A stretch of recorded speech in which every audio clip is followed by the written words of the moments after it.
जी अस्सलाम वालेकुम, welcome back to new video. France में आप कैसे स्टूडेंट वीज़े पे जा सकते हैं, क्या उसकी रिक्वायरमेंट्स हैं, कितनी कॉस्ट आएगी, क्या आइल्स की ज़रूरत है और वीज़ा प्रोसेस कैसे होगा, कितना टाइम लगेगा, कौन सी यूनिवर्सिटीज़ हैं वो कैसे सर्च आउट करनी है, सारा कुछ इस वीडियो में जो स्क्रीन पे नज़र आ रहा है स्टेप बाय स्टेप मैं कवर कर रहा हूँ। ठीक है, यूनिवर्सिटी एडमिशन से लेके आपकी यूनिवर्सिटी फ़ीस, आपका वीज़ा प्रोसेस, वीज़े की अपॉइंटमेंट कैसे लेनी है, वीज़े का इंटरव्यू क्या होगा, सारी चीज़ें इस वीडियो में मैंने कोशिश की है बहुत प्रिसाइजली उसको वो कवर कर। तो वीडियो को बिल्कुल भी स्किप ना करें, हर पॉइंट बहुत वैलिड और काफ़ी रिसर्च के बाद मैंने वो इस वीडियो में ऐड किया है। तो चलते हैं वीडियो की तरफ।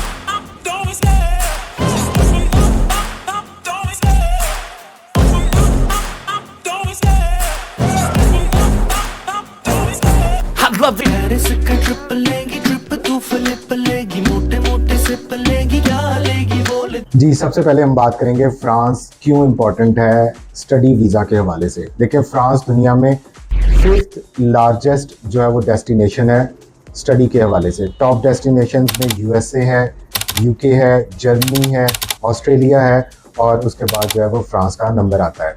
फ्रांस एक बहुत प्यारा मुल्क है, बहुत ज़्यादा मुस्लिम्स यहाँ पे रहते हैं। पेरिस बहुत लाइवली सिटी है, बहुत अच्छी टूरिस्ट डेस्टिनेशन है दुनिया में। अगर आप रैंकिंग देखें तो हमेशा ये फर्स्ट या सेकंड प्लेस पे सिटी आता है वर्ल्ड प्लेसेस टू सी में। ठीक है, कल्चर से, आर्ट से, फैशन से, एजुकेशन से, हर चीज़ के हवाले से वो पेरिस या फ्रांस की एक पूरी हिस्ट्री है। ठीक है, आप मैंने टूर किया था फ्रांस का, तो उसके हवाले से ये मेरी पिक्चर्स आपके सामने आ रही हैं। बहुत ज़बरदस्त एक सिटी है। एजुकेशन के हवाले से अगर हम इसकी बात करें तो बहुत अच्छी वीज़ा रेशो है इसकी पाकिस्तानियों के लिए, I can say more than 95%। ठीक है, तो ये कैसे सारा कुछ मुमकिन है, ये वीडियो में आपके सामने स्टेप बाय स्टेप आ रहा है। सबसे पहले हम जो फर्स्ट सेक्शन है इस वीडियो का कि आप इनके एजुकेशन सिस्टम को समझें और वहाँ पे क्या टर्म्स यूज़ होती हैं इनके एजुकेशन सिस्टम के लिए। ठीक है, और इसके अलावा बेनिफिट्स में अगर मैं बता दूँ, फ्रांस में आपकी स्टडीज़ के हवाले से तो आपको 5 year post study work visa मिलता है। 20,000 स्टूडेंट्स वो इनके नया बिल पास आउट हुआ है कि उन्होंने 2024 में टिल 2025 ये जो नेक्स्ट सेशन आ रहा है इन्होंने इसको एनरोल करना है, ये उनका टारगेट है। More than 1400 English taught program वो फ्रांस में अवेलेबल हैं, इनकी पब्लिक यूनिवर्सिटीज़ में और प्राइवेट यूनिवर्सिटीज़ में। ठीक है, और इसके अलावा एक बहुत ज़बरदस्त चीज़ फ्रांस के हवाले से मैं बताना चाह रहा हूँ कि यहाँ पे जो एम्प्लॉयर्स हैं जहाँ पे आपने पार्ट टाइम जॉब्स करनी है तो वो मोस्टली स्टूडेंट्स को प्रेफर करते हैं, क्योंकि उनको उस बजट के हवाले से कुछ ना कुछ वहाँ से राहत मिलती है। तो इसलिए वो स्टूडेंट्स को वो पार्ट टाइम जॉब्स आपको ईजिली मिल जाती हैं। ठीक है, इंग्लिश प्रोफिशिएंसी सर्टिफिकेट की बेस पे आपका एडमिशन हो जाता है। अब चलते हैं कि फ्रांस में एजुकेशन सिस्टम क्या है। फ्रांस में देखें, 2 बैचलर्स या जिसको अंडर ग्रेड डिग्री उसको बोलते हैं लाइसेंस। ठीक है, अब यहाँ पे लाइसेंस के 3 लेवल्स हैं, licence 1, licence 2 and licence 3। Licence 1 first year of your undergrad degree, जो आपके licence 2 is your second year of undergrad degree and licence 3 is your third year of undergrad degree. Bachelor आपका complete 3 years का है। अब ये समझें कि ये है क्या L1, L2, L3। फ्रांस में ये ऑप्शन है कि आप वो 1 साल एक यूनिवर्सिटी में लगा लें, दूसरा साल आप वो दूसरी यूनिवर्सिटी में लगा लें। L3 जिसको लाइसेंस 3 बोलते हैं वो आपने तीसरी यूनिवर्सिटी में लगा लें। इसी तरह मास्टर्स की हम बात करें तो इसमें M1 और M2, M1 first year of your master, M2 is second year of your master. वहाँ पे स्टूडेंट्स के पास ये ऑप्शन होती है कि 1 साल 2 सेमेस्टर एक डिग्री यूनिवर्सिटी में कर लिए, अब वो नेक्स्ट उससे रेलिवेंट किसी और यूनिवर्सिटी में जाना चाह रहे हैं तो वो वहाँ पे अप्लाई कर देंगे। ठीक है, ये उनका एजुकेशन सिस्टम है।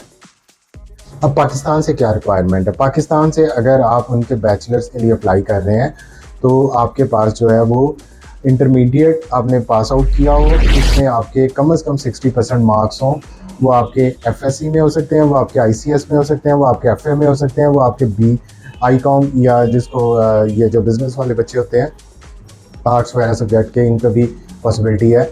तो वो इन आपके कम से कम 60% मार्क्स हों।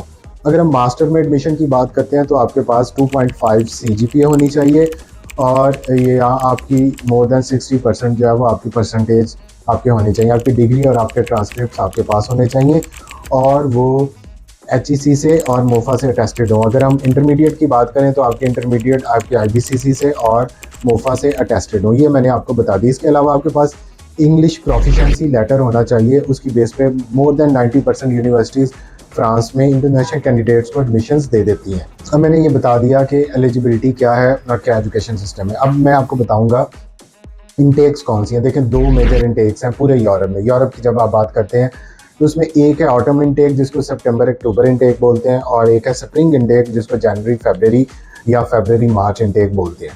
कुछ यूनिवर्सिटीज़ जो है वो जनवरी या फरवरी इनटेक जिसको स्प्रिंग इनटेक कहते हैं उसमें प्रोग्राम्स ऑफर करती हैं, बड़े लिमिटेड से प्रोग्राम।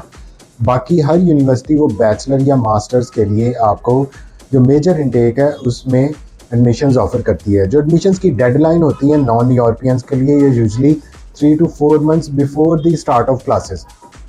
फॉर एग्जांपल अभी जो बच्चे अप्लाई करेंगे फरवरी मार्च इनटेक के लिए तो उनकी एडमिशन जो है सितंबर से अराउंड ओपन हो जाएंगे और अक्टूबर नवंबर तक ओपन रहेंगे। जो बच्चे सितंबर 2024 के लिए अप्लाई करेंगे तो उनके एडमिशन जो है दिसंबर से ओपन हो जाएंगे और वो अप्रैल मई तक जो है वो अवेलेबल रहेंगे। ठीक है, यूनिवर्सिटी की कोई एप्लीकेशन फ़ीस नहीं है फ्रांस में। आप बहुत एक से ज़्यादा यूनिवर्सिटीज़ में जो है वो अपनी एप्लीकेशन सबमिट करवा सकते हैं। अब इनकी यूनिवर्सिटीज़ सर्च आउट कैसे करनी है उसके हवाले से बड़ा ज़बरदस्त एक पोर्टल है जो मैं आपको कंप्यूटर स्क्रीन पे करके दिखाने वाला हूँ। तो सबसे पहले आप गूगल पे जाएं और ये वहाँ पे जाके लिखें campus France English dot program. ठीक है, ये फर्स्ट लिंक आएगा taught in English campus France, इसको आप खोल लें। ठीक है, यहाँ पे आपने जो है वो टॉट इन इंग्लिश, ठीक है, इसको आपने 100% करना है, येस प्रोग्राम करना है। अब आपके सामने यूनिवर्सिटीज़ आ गई। ठीक है, अब लेवल ऑफ डिग्री सॉर्ट, अब यहाँ पे L1 है, ठीक है, जिसका मैंने आपको ऑलरेडी बता चुका है, first year of your undergrad degree. ठीक है, अब यहाँ पे इसके अलावा L2 है या L3 है। ठीक है, और इसके अलावा मास्टर्स M1 M2 और मास्टर ऑफ साइंस। तो ये वो प्रोग्राम्स हैं जो आपको इस पोर्टल से मिलेंगे। अगर हम L1 सेलेक्ट करें तो ये देखें आपके सामने बैचलर ऑफ साइंस। जो पाकिस्तान से बच्चे अप्लाई करेंगे तो वो फर्स्ट इसको सिलेक्ट करेंगे L1। इसमें ये यूनिवर्सिटीज़ आपको ऑफर कर रही हैं। ठीक है, bachelor of science in global management. ठीक है, इसके अलावा बच्चे पाकिस्तान से जो है वो L2, क्योंकि आप ऑलरेडी ये जनरल एक पोर्टल है बाहर के लोगों के लिए, तो वो भी इसको सर्च आउट करते हैं। L3 में भी आपको कुछ प्रोग्राम्स अभी मिलेंगे जो पूरा बैचलर ऑफर कर रहे हैं, जैसे bachelor in business and applied economics, bachelor in marketing. ठीक है, तो ये पाकिस्तान से आप डायरेक्ट जो थर्ड ईयर के या पूरा, जिसमें यहाँ पे अब थर्ड ईयर मेंशन नहीं है, तो आप ऐसे प्रोग्राम्स भी सेलेक्ट आउट कर सकते हैं। ठीक है, इसी तरह आप मास्टर्स के लिए भी आगे जो है वो प्रोग्राम्स सेलेक्ट कर सकते हैं, मास्टर ऑफ साइंस सेलेक्ट कर सकते हैं।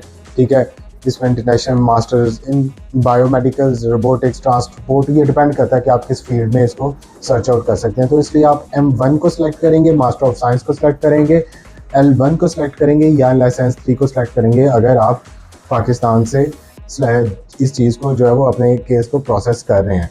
तो ये एक वो सिस्टम है इनका फ्रांस का कि जहाँ पे आपके डिफरेंट एजुकेशन सिस्टम में आप अपना कैंपस फ्रांस के थ्रू अपना जो है वो पोर्टल को सर्च आउट कर सकते हैं। अब इसके बाद अप्लाई कैसे करना है? अप्लाई करने के लिए इनका जॉइंट पोर्टल सिस्टम है, जिस तरह फिनलैंड का है, जिस तरह बेल्जियम का है। तो यहाँ पे आप डिफरेंट यूनिवर्सिटीज़ में अपना जो है वो एप्लीकेशन सबमिट कर सकते हैं। तो उसके लिए जो पोर्टल है वो ये स्क्रीन पे आ रहा है, इसको बोलते हैं टूडिस इन फ्रांस। ठीक है, ये इनका जॉइंट एप्लीकेशन सिस्टम है। इस वेबसाइट पे आप जाएंगे, इसकी अलग से मैं वीडियो बनाऊंगा क्योंकि अभी बनाई तो वीडियो बहुत लंबी हो जाएगी। यहाँ पे जाने के बाद आपने सबसे पहले रजिस्टर होना है, अपना अकाउंट क्रिएट करना है, अपनी ईमेल आईडी, उसके बाद आप अपने सारा डाटा एंटर करना है, आपकी प्रीवियस एजुकेशन, आपकी बायोडाटा, आपके ग्रेड्स, हर चीज़ जो है वो आपकी प्रोफाइल में जो है वो एडिट हो जाएगी, जस्ट लाइक ए CV। फिर उसके बाद आपने जो है इसके थ्रू डिफरेंट यूनिवर्सिटीज़ के प्रोग्राम्स जो रेलिवेंट हैं, जो इंग्लिश में ऑफर हो रहे हैं, उनको आप सेलेक्ट करेंगे, उन पर अप्लाई करेंगे। ठीक है, अब यहाँ पे आपने ट्यूटोरियल्स इन फ्रांस में आप डिफरेंट जो यूनिवर्सिटीज़ हैं वहाँ पे अपनी एप्लीकेशन सबमिट करवा सकते हैं। फर्स्ट इस पोर्टल के थ्रू आपकी एप्लीकेशन जो है आपकी एलिजिबिलिटी को वो देखेंगे, आपको शॉर्टलिस्ट करेंगे। पहले फ्रांस कैंपस फ्रांस वाले जो टीम है वो फर्स्ट आपका एक इंटरव्यू लेगी। ये एक बात याद रखें कि कैंपस फ्रांस की फ़ीस है, एडमिनिस्ट्रेटिव फ़ीस है, जो तकरीबन 20 से 25 हज़ार है, जो आपको पे करनी पड़ती है। इसके बगैर आपके डायरेक्ट इनकी यूनिवर्सिटीज़ को अप्रोच नहीं कर सकते। यहाँ से आपका इंटरव्यू क्लियर होगा, ये आपको EEF नंबर जनरेट करेंगे, वो आपको प्रोवाइड करेंगे। उसके बाद आपकी यूनिवर्सिटीज़ में आपकी एप्लीकेशन जाएंगी, फिर यूनिवर्सिटीज़ जो है वो उसको शॉर्ट लिस्ट आपको करके आपका जो है वो इंटरव्यू भी ले सकती हैं और डायरेक्ट आपको एडमिशन्स भी दे सकती हैं। वो आपको ऑफ़र लेटर जनरेट करेंगी, ठीक है। उसकी बेस पे आपने फ़ीस पे करनी है और फिर आपका जो है वो वीज़ा ऑफ़र लेटर आएगा, ठीक है। जब आपकी यहाँ से कैंपस फ्रांस से आपकी सिलेक्शन हो जाए, आपको यूनिवर्सिटीज़ की तरफ आपकी एप्लीकेशन चली जाए, तो आप इसका वीज़ा प्रोसेस का वीज़ा फॉर्म फिल आउट कर सकते हैं। अपनी अपॉइंटमेंट जो है वो उससे पहले भी ले सकते हैं, वेट करने से पहले, ठीक है, उनका एडमिशन आने से पहले। अब हम बात करते हैं कि इसकी वीज़े कैसे डील करते हैं। पाकिस्तान से आप डायरेक्ट फ्रांस की एम्बेसी में अपना वीज़ा फ़ाइल नहीं सबमिट करवा सकते या उसकी अपॉइंटमेंट नहीं ले सकते। इसके लिए एक वीज़ा सर्विसेज है जिसको AEG वीज़ा सर्विसेज कहते हैं। इस्लामाबाद में उनका ऑफिस है। उसके लिए आपको EFE, उससे पहले आपको एटूडस इन फ्रांस में आपका रजिस्ट्रेशन होना ज़रूरी है। वो आपका नंबर आपके पास होना चाहिए, आपके पास आपका ऑफ़र लेटर हो। 25,000 उनकी फ़ीस है। तो फिर जो है वो आप इनकी जो है वो एम्बेसी में अपॉइंटमेंट ले सकते हैं। आप उनको डॉक्यूमेंट्स प्रोवाइड करेंगे, वो आपको एम्बेसी में अपॉइंटमेंट देंगे। अब जब मोस्टली विद इन 1 मंथ या विद इन 2 to 3 वीक्स इसकी अपॉइंटमेंट पाकिस्तान से मिल जाती है। आपने जाना है इंटरव्यू वाली डेट पे एम्बेसी में आपका इंटरव्यू होगा। काउंसलर आपसे जनरली क्वेश्चंस पूछते हैं। इस पर डिटेल एक वीडियो मैं बना दूंगा। ऑलरेडी मेरी वीज़ा इंटरव्यू की पूरी एक सीरीज़ है जिसमें मैंने 75 क्वेश्चंस को कवर किया। उसका डिस्क्रिप्शन भी लिंक में अवेलेबल है। उसमें आप कंट्री पोलैंड की जगह फ्रांस को पुट कर दें तो सेम यही क्वेश्चन होते हैं स्टूडेंट वीज़ा इंटरव्यू के हवाले से हर कंट्री में, ठीक है। इंटरव्यू होने के बाद आपको 2 to 3 वीक्स में यहाँ से रिस्पॉन्स बैक आ जाता है, ठीक है। फिर उसके बाद आप फ्लाई कर सकते हैं। जो डॉक्यूमेंट्स रिक्वायर्ड है आपके वीज़ा के लिए, उसमें आपका पासपोर्ट, उसमें आपका यूनिवर्सिटी का एडमिशन लेटर, उसमें आपका जो है वो वहाँ पे रेजिडेंस कंफर्मेशन, ठीक है। इसके अलावा आपका जो है वो बैंक स्टेटमेंट सबसे इंपॉर्टेंट है फ्रांस की। इसके हवाले से मैं बात करना भूल गया। 6 months old bank statement required है फ्रांस के लिए। और उसमें मिनिमम जो बजट है वो आपके पास 1 साल का खर्चा होना चाहिए, जो तकरीबन 7,000 यूरो बनता है। तो पाकिस्तानी अगर पैसों में देखें तो आपके पास 20 से 25 लाख की बैंक स्टेटमेंट होनी चाहिए और ये जेन्युइन होनी चाहिए आपके स्पॉन्सर के पास या आपके अकाउंट में, ठीक है। और इसमें उनके पास प्रूफ ऑफ फंड्स होना चाहिए कि कैसे कहाँ से पैसे आए, क्या उन्होंने प्रॉपर्टी सेल की, क्या उनकी सैलरी थी, क्या उन्होंने कार सेल की, ठीक है, या उनका कोई बिजनेस है, क्या FBR में उनका रिकॉर्ड है। ये वो चीज़ें हैं जो बड़ी इंपॉर्टेंट है फ्रांस के हवाले से। अब जो सबसे इंपॉर्टेंट चीज़ मैं इसमें भूल गया कि यूनिवर्सिटी की फ़ीस क्या है। जो पब्लिक यूनिवर्सिटीज़ हैं उनकी फ़ीस 2500 से लेके 4,000 यूरो तक है पर ईयर पब्लिक यूनिवर्सिटीज़ में, ठीक है। और जो प्राइवेट यूनिवर्सिटीज़ हैं उनकी फ़ीस 4,000 यूरो से लेके 30,000 यूरो तक भी है। ये डिपेंड करता है आप किस प्रोग्राम में जा रहे हैं। MBBS वाले बच्चे मेरे से पूछते हैं तो बहुत एक्सपेंसिव है पूरे यूरोप में और फ्रांस में भी। तो इस हवाले से जो है वो आप अफोर्ड नहीं कर सकते, आई कैन से। और इस हवाले से फ्रांस बहुत अच्छी डेस्टिनेशन है, इसको स्किप ना करें। बहुत अच्छी वीज़ा रेशियो मोर देन 95% है। आप बच्चे जब भी मेरे से कॉन्टैक्ट करें अपनी प्रोफाइल शेयर किया करें। उसमें मैं से आपके मार्क्स, आपका इंग्लिश प्रोफिशिएंसी लेवल, आपका बजट, ये चीज़ें मैं पूछता हूँ। डायरेक्ट कॉल ना किया करें, व्हाट्सएप पे टेक्स्ट करें। मैं विद इन 24 आवर्स बैक आपको रिप्लाई बैक कर देता हूँ। हम इसकी कंसल्टेंसी भी प्रोवाइड करते हैं। तो जो बच्चे भी इंटरेस्टेड हैं 2024 में फ्रांस के लिए, वो मेरे से कॉन्टैक्ट कर सकते हैं। Thank you so much.